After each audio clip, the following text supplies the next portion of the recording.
All right, so we're diving into this handbook on urban self-sufficiency and focusing on energy independence in the city. Yeah, it's really interesting how it changes how we think about energy. Exactly. It's not about going totally off grid, but it's making choices to be less reliant on those traditional energy sources. Right.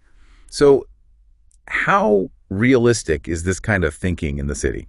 Well, Chapter 3 gets into that. It's energy independence, and it lays out kind of like a roadmap. Roadmap, okay. It starts with understanding the whole idea of urban energy independence. It's like this gradual thing. Okay.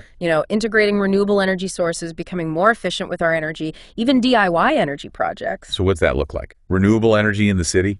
Well, I mean, I'm picturing solar panels everywhere, but are we talking about like wind turbines on balconies too? let's not get ahead of ourselves with wind farms. Okay. The book acknowledges that wind power in the city can be tricky. Yeah. Space, Right.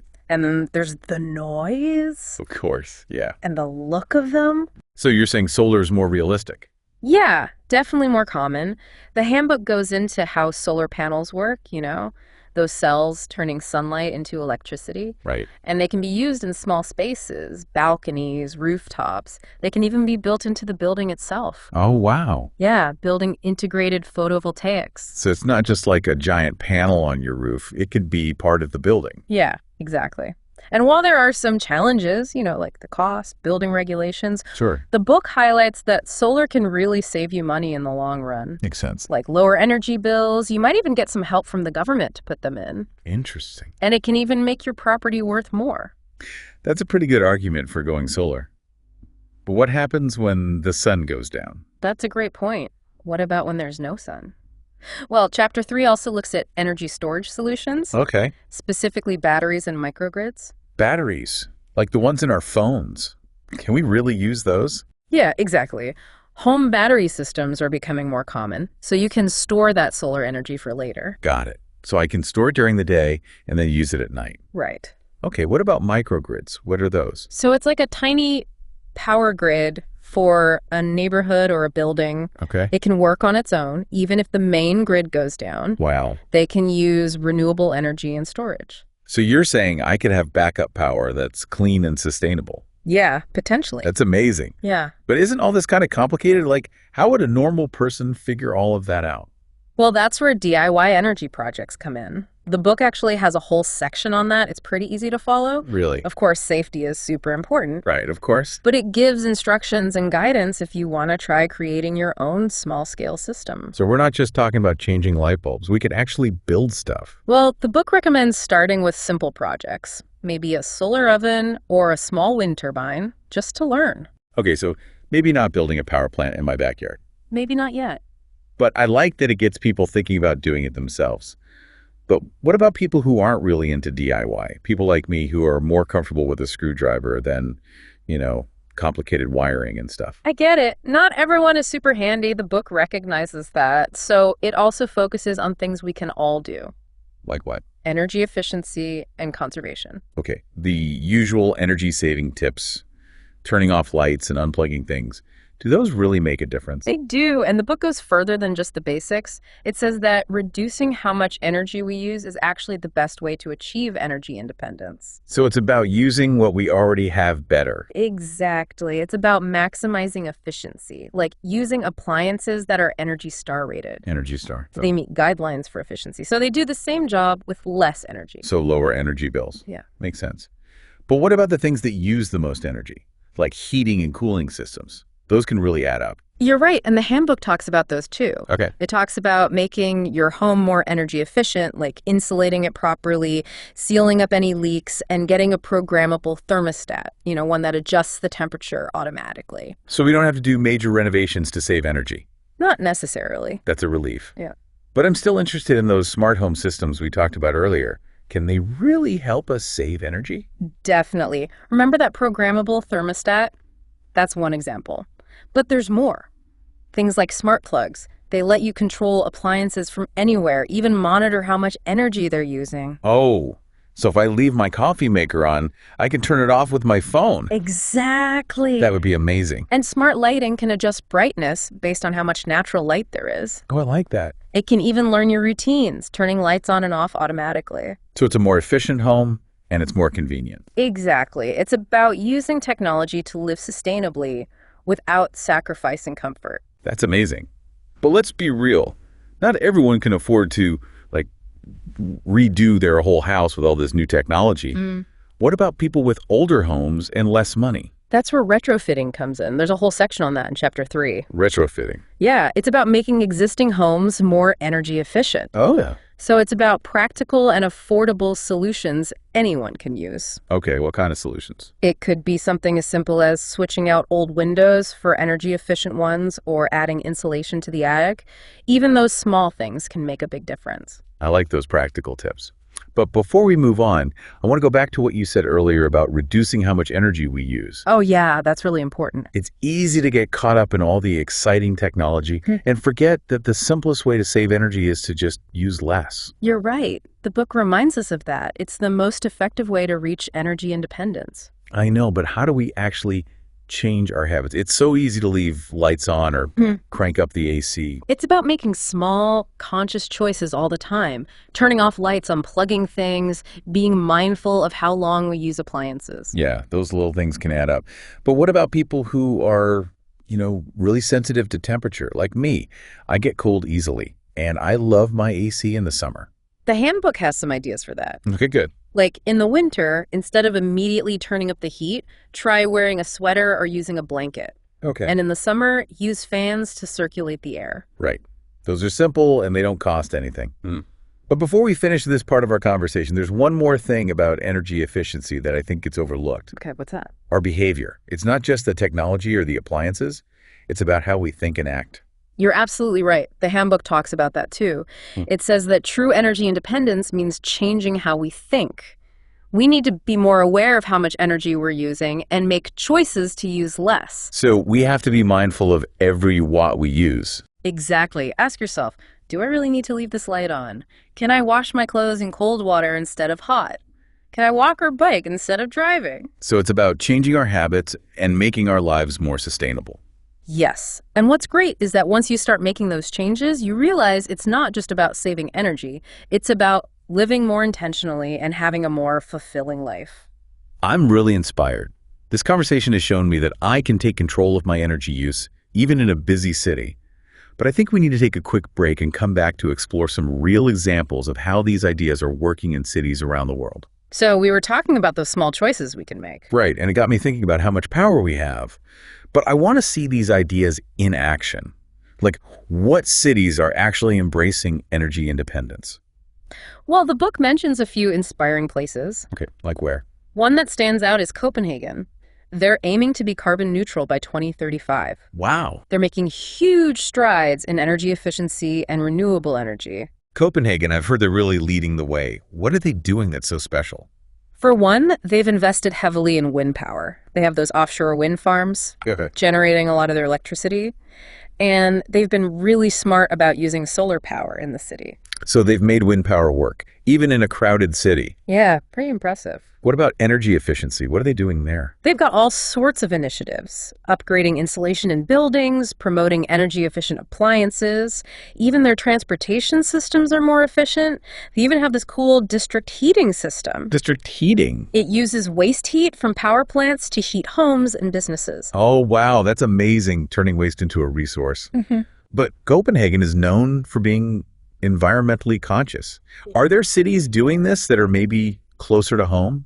Oh, absolutely. Vancouver, Canada is another great example. Okay, Vancouver, that is closer to home for a lot of people. Their goal was to be the greenest city in the world by 2020. Wow. They might not have hit every target, but they've made amazing progress. Like what?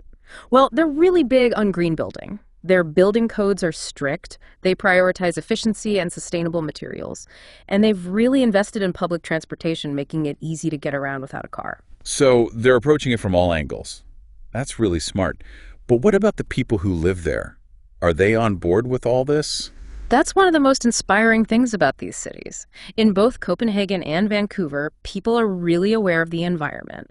They're actively involved in community projects, living sustainably, and pushing for policies that support a greener future. It sounds like they've created this sense of shared responsibility. But not every city's like that. What about cities that aren't as far along? The book acknowledges that every city is different. But it says no matter where your city is, there's always room to improve, and everyone can contribute. So it's not about comparing ourselves, but focusing on what we can do in our own communities. Exactly. Figure out what the challenges and opportunities are in your city and work together to find solutions. Okay, but that can be overwhelming. Where do you even start in a city that's not as progressive? The book says start small. Join a local environmental group or go to a city council meeting to speak up for sustainability. So get involved and make our voices heard. Yeah, be an active citizen and work with others to build a sustainable future for your city. I like that. But sometimes it feels like small actions don't make much of a difference. How do we stay motivated when the problem seems so big? That's a common feeling. The book reminds us that every action, no matter how small, has a ripple effect. Like the butterfly effect. One small change can make a big difference somewhere else. Exactly. Choosing to bike instead of drive might seem small, but if lots of people do it, it can have a real impact. It's about thinking about the collective impact, not just our individual actions. Right. And remember, change takes time. It's a process, so be patient, persistent, and believe that your actions matter, even if they seem small. Okay, that's inspiring. But I'm still not sure about some of these bigger goals of energy independence. Can a city really cut itself off from the traditional grid and only use renewables? That's a tough question. The book admits that it's challenging and things are constantly changing. It might not be possible for every city, at least not anytime soon. So it's more about striving for more control, not necessarily complete independence. Right. It's about reducing dependence on traditional sources, increasing renewables, and making the energy system more resilient and sustainable. Okay, that makes sense. But even that seems hard. What are the biggest obstacles?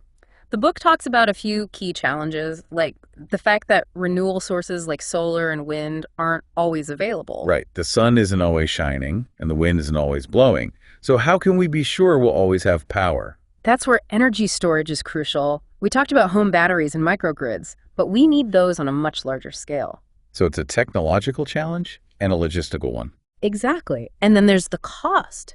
Building this new infrastructure takes a lot of money. Not every city can afford it. Right. And it's not just money. There are also policies and regulations that can get in the way. Definitely. Things like outdated building codes, slow permitting processes, and even rules about utilities can make it hard to switch to renewable energy. So it's complicated. Technology, finances, policy, and even what people think. It's a lot to deal with. It is. But the book reminds us that it's not impossible. With new ideas, collaboration, and a commitment to change, cities can overcome these obstacles and move towards a more sustainable energy future. Okay, I'm feeling optimistic again. But let's be real, one of the biggest barriers is often us, human behavior. We're creatures of habit. Right. It's easy to talk about all this, but actually changing our habits can be tough. Exactly. It's one thing to know what to do, but another to actually do it. The book actually talks about the psychology of behavior change. Okay, that's interesting. What does psychology have to do with energy? Well, just knowing something is good for the environment isn't always enough to make us do it. So it's not about knowledge, it's about action. Right. Things like social norms, incentives, and even a sense of community can really influence what we do. So if we see our neighbors doing things like installing solar panels, we're more likely to do it too. Exactly. It's about creating a culture of sustainability where these actions become normal. It's like peer pressure, but for a good cause. Yeah, and incentives like tax breaks for energy-efficient upgrades or discounts on public transport can help too. So reward people for making good choices. Exactly. And building a sense of community where people feel connected to something bigger and want to work together for a better future. I'm starting to see how this all works together. It's not just about technology or policies. It's about building a culture of sustainability. You got it. And that's what's great about this handbook. It gives us a whole new way to think about sustainability and creating cities that are better to live in. This has been eye-opening. But we're running out of time. In our final part, we'll look at some practical steps individuals can take to embrace urban energy independence, no matter what their city is like. Welcome back. So we've talked a lot about the big picture, but I'm ready to get practical. What can I do, like starting today, to be more energy independent? Well, the book stresses that before you do anything, you should do an energy audit. Figure out how much energy you're using right now. Okay, an energy audit.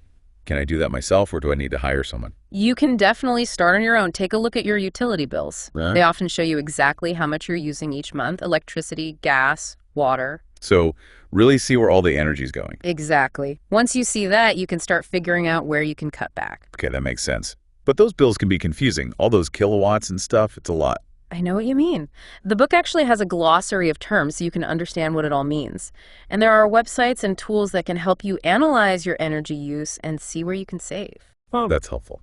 Okay, so let's say I've done my energy audit and I know what's using the most energy. What's next? Start with the easy stuff, those simple changes that don't cost anything but can really make a difference. Okay, like what? Think about the basics. Turning off lights, unplugging electronics you're not using, washing clothes in cold water. Right. Those are easy. But I'm also thinking about bigger changes, things that'll have a real impact. One of the most impactful things is getting energy-efficient appliances. Remember those Energy Star appliances we talked about? Yeah, They can really save you money over time. that's a good point. But what if you're renting? You can't just swap out appliances. That's true. But you can talk to your landlord about upgrading when it's time to replace them. And in the meantime, focus on those behavioral changes. They can make a big difference. You're right, small changes add up. Okay, let's say I'm ready to invest in some upgrades. What should I prioritize? The handbook suggests starting with insulation and air sealing. Good insulation can keep your home warmer in the winter and cooler in the summer. Right. But insulation sounds like a big job. Can I do that myself? You can definitely do some simple air sealing yourself, caulking around windows and doors. But for bigger insulation jobs, it's best to talk to a professional. Okay, I'll keep that in mind. What about renewable energy? Solar panels, wind turbines? Are those even options in the city? It depends on your situation. If you have a roof or balcony that gets a lot of sun, solar panels can be a great investment. And even if you don't have space, you can look into community solar. Oh yeah, community solar. What's that again? It's basically sharing a solar installation with others. You subscribe and get credits on your energy bill. That's a great option. What about wind? Wind can be tough in the city. Not enough space, and then there's noise and how it looks. But you could look into small wind turbines that are made for cities. Okay, I'm starting to see what's possible, Mm-hmm. but it still feels a little overwhelming. I understand. The book says to think of it as a journey, not a race. You don't have to do everything at once. Start small and build from there. That makes me feel better, little by little. So what about community? You mentioned that earlier. How can we work together to make this happen? Community is huge. Yeah. Individual actions are great, but to really make a difference, we need to work together. Okay, so how do we get involved? So many ways. You could join a local environmental group, volunteer at a community garden, or just talk to your neighbors about what you're doing. Encourage them to get involved too. Spread the word and get more people involved. Right. And speak up for policies that support energy efficiency and renewables. Contact your representatives, go to city council meetings, let them know what you care about. We can make a difference. Absolutely. We're all in this together. And by working together, we can create a future that's better for everyone. This has been so inspiring. We've learned so much about how to make our cities more energy independent. It's not just about saving energy. It's about making our cities healthier, more vibrant, and more equitable for everyone. And it's about taking action. So what will you do today to start your own journey? It could be something small, like switching to LED light bulbs, or something big, like installing solar panels. Every step matters. And remember, you're not alone. There are people and resources out there to help you along the way. So let's get started. Let's build a brighter future together. Thanks for joining us. Keep learning, keep exploring, and keep making a difference.